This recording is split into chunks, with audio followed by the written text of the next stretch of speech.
అందరికీ శుభ మధ్యాహ్నం అండి. ఇక్కడ ఉన్న పెద్దలందరికీ నా కృతజ్ఞతలు తెలియజేసుకుంటున్న అవకాశం ఇచ్చినందుకు. నా లైఫ్ పూర్తిగా ఇక అయిపోయింది అనుకున్న సమయం అది మరణ పడకలు. L5 పూర్తిగా నాకు బల్జ్ అయిపోయింది. దాంతోపాటు కదలలేని స్థితి, 2 కాళ్ళు నడక కోల్పోవడం అయింది. పెద్ద పెద్ద హాస్పిటల్స్లో నాకు రిపోర్ట్స్, సన్షైన్ డాక్టర్స్ అంతా ఇచ్చింది ఏంటి అంటే డి విటమిన్ లెవెల్స్ పూర్తిగా డౌన్ అయిపోయినాయి, B12 లెవెల్స్ కూడా ఏం లేవు.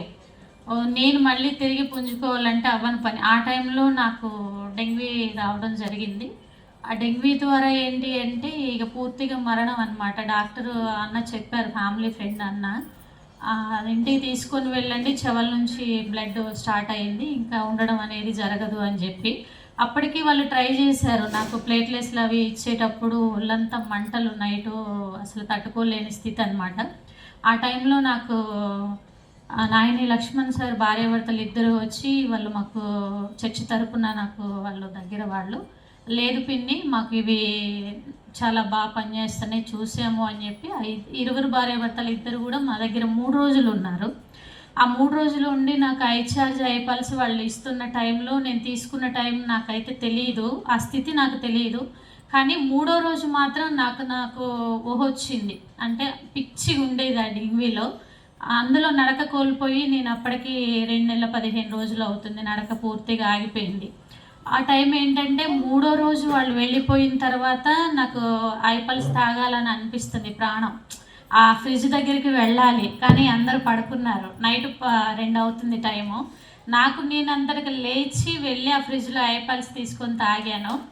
ఆ టైము తెల్లారి పొద్దున్నే నన్ను హాస్పిటల్కి తీసుకెళ్ళిన తర్వాత డాక్టర్ ఆనంద్ అని అన్నారు కదా, ఏంటి మెరాకిల్ అసలు మళ్ళీ పాస్టర్ గారు మీరు ఇంత మంచిగా నడుచుకుంటూ వస్తున్నారు, నేను ఇది నిజమా కళ అన్నట్టు ఆయన ఆశ్చర్యపోయారు. అప్పటి నుంచి నా లైఫ్ స్టైల్ మారిందనమాట. అంతకుముందు చర్చ్ మెంబర్స్ని నేను వాళ్ళ ఏ కష్టం ఉన్నా వెళ్ళి పలకరించి వచ్చేదాన్ని.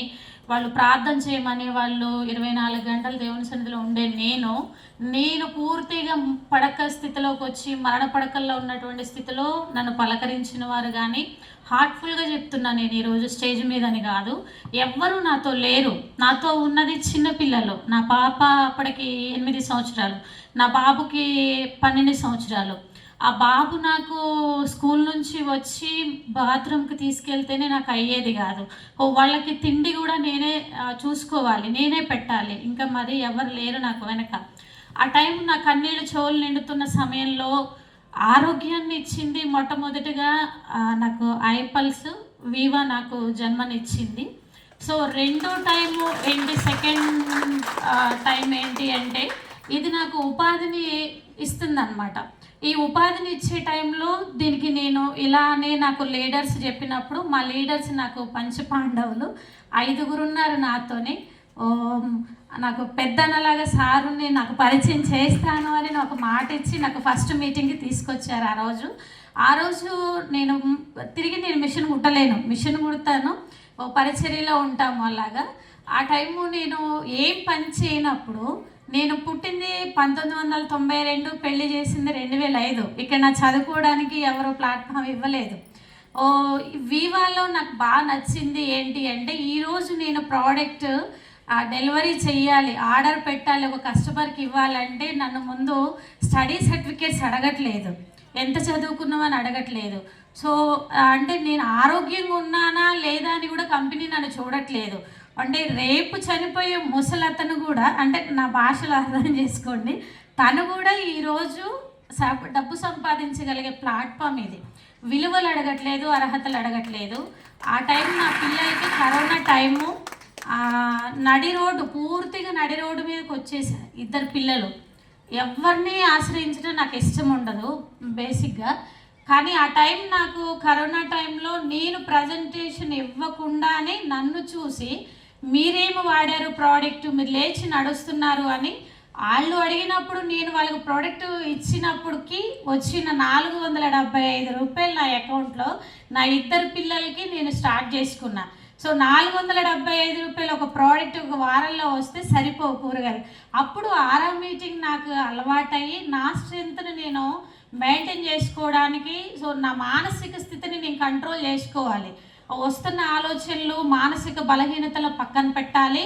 నాకు సార్ ఎంతగా ఆ మాటలన్నిటినీ కూడా నేను హృదయంలో దాచుకుని వాటిని నెమరవేస్తూ నేను ఆ సిట్టింగ్ కూర్చున్నా. ఫస్ట్ నాకు అలవాటు చేసినప్పుడు సారు మెడిటేషన్ అంటే చాలామంది ఒక డ్రెస్ కోడ్ వేస్తున్నారు శివునికి సంబంధించి మతం, కానీ నేను సార్ దగ్గర అవన్నీ ఏం చూడలేదు.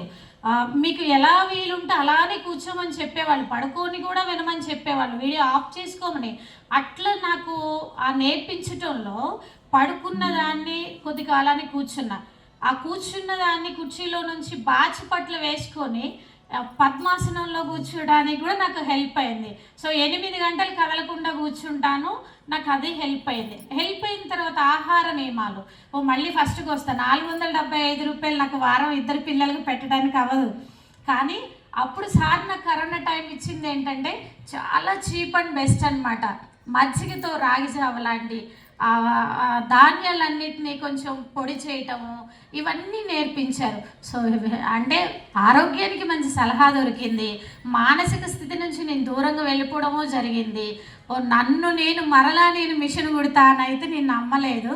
సో ఇప్పుడు ఒక టైలరింగ్ షాప్ మెయింటైన్ చేస్తున్నాను. మంచంలో బెడ్ రీడ్ గా ఉండడమే కాదు, అంత దూరం నుంచి ప్రయాణం చేసి ఇక్కడ వచ్చి మళ్ళీ అంతసేపు మాట్లాడుతున్నాను. ఆరోగ్యం బాగాలేక పడుకొని ఉంటే లేవలేని పరిస్థితుల్లో వాళ్ళ అబ్బాయి వచ్చి కూర్చునేవాడు, జూమ్లో ఉండి వినేవాడు. చూడండి వాళ్ళ ఇంటి తపన. ఖచ్చితంగా మేడం డైమండ్ వరకు వెళ్ళాలని ఒకసారి ఆ గాడ్ బ్లెస్సింగ్స్ ఉండాలని కోరుకుంటున్నాను. మేడం అది ఉంటుంది. ఇంకేదైనా పాయింట్ ఉందా? ఆ అబ్బాయి గురించి ఒక మాట చెప్పండి. అలాగే నా జర్నీ తర్వాత అంటే నేను వాడుతున్న అది చూసిన తర్వాత సండే స్కూల్లో నా స్టూడెంట్ అనమాట తను. ఆ పెనగంచిప్రోలు దగ్గర గుమ్మడిదుని అనే గ్రామంలో ఆ పాప వాళ్ళ బాబు ఫస్ట్ సంతానము 3వ సంవత్సరం. వాడికి క్యాన్సర్ అటాక్ అయింది. నాకు క్రిస్టియన్ గ్రూప్లో చూస్తున్నా ఆ విషయాలన్నీ. మా అమ్మగారు చెప్పారు ఇలా అక్క దగ్గర ప్రోడక్ట్ దొరుకుతుంది వాడండి అని చెప్పినప్పుడు తను ఫస్ట్ అయితే వినలేదు. కాకపోతే బసవతారకు వచ్చారు వాళ్ళు, తర్వాత సోను సూద్ హెల్ప్ చేస్తాడని చెప్పేసి కొంతమంది బ్రదర్స్ వాళ్ళు డబ్బు కోసం అప్పటికి 20 లక్షలు అయిపోయినాయి సార్. ఆ డబ్బు కోసం వాళ్ళు వెతుకు ప్రాకులాట అనమాట. బసవతారకులో ట్రీట్మెంట్ మొత్తం అయిపోయింది. డాక్టర్ చెప్పారు 15 రోజుల కంటే ఎక్కువ బ్రతకడు, బాబు తీసుకెళ్ళండి. ఒకవేళ పుణ్యం వల్ల ఏమన్నా బ్రతికితే మనసులో కాళ్ళు 2 అయిపోతాయి. సో అది కూడా వాళ్ళు నిర్ధారణ చెప్పలేదు. ఆ టైం అప్పటికి తను రిటర్న్ ఇంటికి వచ్చేటప్పుడు నాకు ఫోన్ చేసి midnight 1:30 అవుతుంది టైము. అక్క భూమి మీద ఉన్న ప్రతి ఒక్కళ్ళు నా కొడుకు గురించి అన్ని సలహాలు ఇచ్చారు, అన్నీ వాడేశారు. మిగిలిపోయింది నువ్వు ఒక్కదానివే, నీది కూడా వాడేస్తే వాడు చనిపోయాక నా గిల్టీ ఫీలింగ్ నాలో ఉండదు అని చెప్పేసి అనగానే వెంటనే ప్రోడక్ట్ అప్పటికప్పుడు నాకు రవి సార్ అందించేశారు. ఆ ప్రోడక్ట్ నేను మార్నింగ్ తీసుకెళ్ళి వాళ్ళకి అందించగానే ఒకటి చెప్పాం సారు, నేను సొంతంగా ఏమనుకున్నా అంటే నాకు చెప్పారు మేడం టీ గ్లాస్ ఉంటే కప్పు ఉంటే ఇచ్చేయండి వాడు తాగినంత అని చెప్పేసి. ఒక బాటిల్ 2 రోజులే ఇచ్చేవాళ్ళు. వాళ్ళు ఎలా చెప్తే అలా వాడారు. వాడుతున్న టైంలో లోపల ఉన్నంత చెడంతా, చీము, రక్తము అంతా మోషన్ పూర్వకంగా పెద్దగా వెళ్ళిపోవడము. భయపడ్డారు, కానీ ఏం భయపడొద్దు మీరు, లోపల ఉన్న చెడంతా బయటికి వెళ్ళిపోతుంది, రిపేర్ చేసుకోవడానికి అవకాశం ఇవ్వండి అని చెప్పి వాళ్ళకి అన్నప్పుడు విన్నారు వాళ్ళు. ఆ బాబు 15 రోజులు చెప్పిన బాబు 4 బర్త్డేలు కంప్లీట్ చేసేసుకున్నాడు. కేవలం 15 days అని చెప్పారంట. చాలా వండర్ సార్. గుడ్. ఒకసారి చూడండి, కొంచెం సైడ్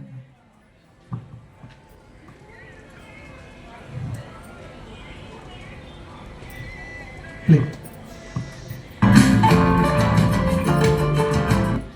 నెక్స్ట్ వీడియో ఉంది కదా,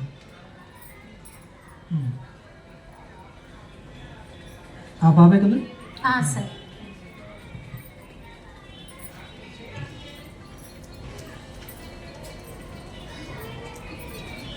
పిల్లలకి వీడియో గేమ్ ఇచ్చారా?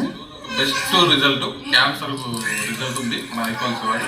సో అది మేడం ద్వారా విందాం. చెప్పండి. నా పేరు మానస్ మీనా అండి, మాది గుమ్మడిదూరు.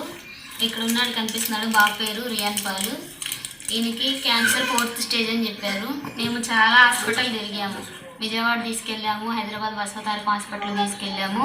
4th స్టేజ్, ఎక్కడికి వెళ్ళినా బాబు రికవర్ అవ్వరని చెప్పారు. 8 కీమోథెరపీలు అయిపోయినాయి, ఒక సర్జరీ కూడా అయిపోయింది. అవన్నీ చేసి కూడా మా బాబుకి ఇంటికి తీసుకెళ్ళండి, మేము ఏం చేయలేమని చెప్పారు. నాకు కేజీఎఫ్ బాగా తెలుసు ఫస్ట్ నుంచి, కానీ అక్క ఫస్ట్ నాకు స్టార్టింగ్లోనే చెప్పింది. నేనైనా ఏమో అట్లానే చెప్తారు, చాలామంది అట్లా అన్నీ చెప్పుకుంటూ వస్తున్నారులే అని నేను నమ్మలేదు. తర్వాత ఇవన్నీ అయిపోయిన తర్వాత ఇన్ని వాడాము, ఇన్ని డబ్బులు ఖర్చు పెట్టాము, ఒకసారి దీన్ని కూడా ట్రై చేద్దాం అని నేను ఐఫోన్స్ వాడటం ట్రై చేశాను. అప్పటి నుంచి బాబులో నేను బెస్ట్ రిజల్ట్ చూశాను. ఎయిర్ గ్రోత్ వచ్చింది, మనిషి చాలా గ్రోత్ అయ్యాడు. అంతకు ముందు ఉన్న దానికన్నా ఇప్పటికి చాలా డిఫరెంట్ అయిపోయాడు. యాక్టివ్గా ఉన్నాడు, ఆడుకుంటున్నాడు.